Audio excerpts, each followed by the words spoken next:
हलचल TV network और आप देख रहे हैं हलचल टीवी न्यूज़। हर हलचल पर नजर, हर हलचल की खबर।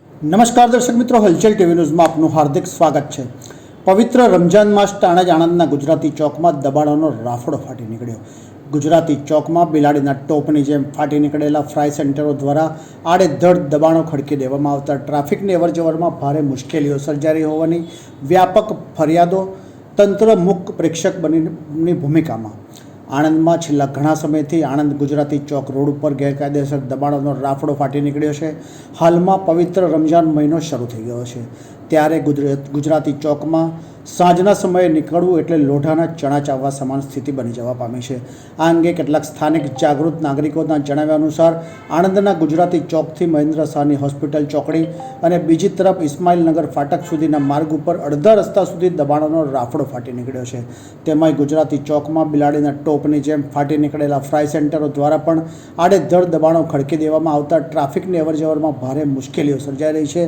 તેમાંય ગુજરાતી ચોકની આસપાસ અડીંગો જમાવીને બેસતા લારીઓ, પાથરણાવાળા સહિત રિક્ષાવાળાઓનો પણ ત્રાસ કાયમી થઈ જવા પામ્યો છે, જેને લઈ અવારનવાર રિક્ષાવાળાઓ સાથે પણ બોલાચાલી અને તકરાર થતી હોય છે। ખાસ કરીને અહીંયાથી એસટી બસો સહિત મોટા વાહનો પણ પસાર થતા હોય છે। તે સમયે ભારે ચક્કાજામ જેવી સ્થિતિ સર્જાતી હોય છે, જ્યારે ટ્રાફિક નિયમન જેવી કોઈપણ પ્રકારની વ્યવસ્થા ગુજરાતી ચોક પાસે જોવા મળતી નથી। જ્યારે ગુજરાતી ચોકની આજુબાજુ આવેલા કેટલાક નોનવેજ ફ્રાય સેન્ટરના માલિક પાસે ફૂડનું લાયસન્સ ન હોવા છતાં ખાદ્ય પદાર્થમાં ગેરકાયદેસર કલરનો ઉપયોગ કરવાની સાથે સાથે ફ્રાય સેન્ટરોમાં એકનો એક તેલનો વારંવાર ઉપયોગ કરવામાં આવ્યો હોવાનો ગ્રાહકોના સ્વાસ્થ્ય સાથે ચેડા કરવામાં આવી રહ્યાની વ્યાપક ફરિયાદો પણ ઉઠી છે। આ મામલે ફૂડ એન્ડ ડ્રગ્સ વિભાગને જાણે આંખ આડા કાન કરવામાં આવી રહ્યા હોય તે પણ ચર્ચાનો વિષય બન્યો છે।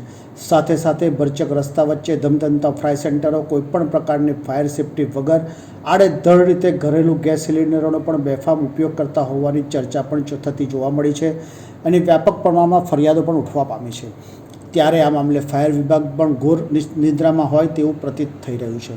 ખાસ કરીને આણંદ નગરપાલિકા દ્વારા ગુમાસ્તા ધારાનું લાયસન્સ છે કે નહીં તેમ હોવા છતાં માંસ મટન લાલ પડદો રાખ્યા વગર વેચાણ થઈ રહ્યું છે, તેમજ કેટલાક દુકાનદાર પાસે જીએસટી નંબર પણ ન હોવા છતાં મોટા પાયે પાકા બિલ આપ્યા વગર જુદી જુદી વસ્તુઓનું વેચાણ કરવામાં આવી રહ્યું હોવાનું સ્થાનિક નાગરિકો દ્વારા જણાવવામાં આવ્યું હતું। જો કે અગાઉ એક નોનવેજની હોટલમાં મોટા પાયે કરચોરી પકડાઈ હતું, પરંતુ આ મામલે જીએસટી વિભાગે તાત્કાલિક બિનહિસાબી વ્યવહારોની તપાસ કરવામાં આવે તો મોટા પાયે કરચોરી પકડવાની શક્યતાઓ જણાઈ રહી છે।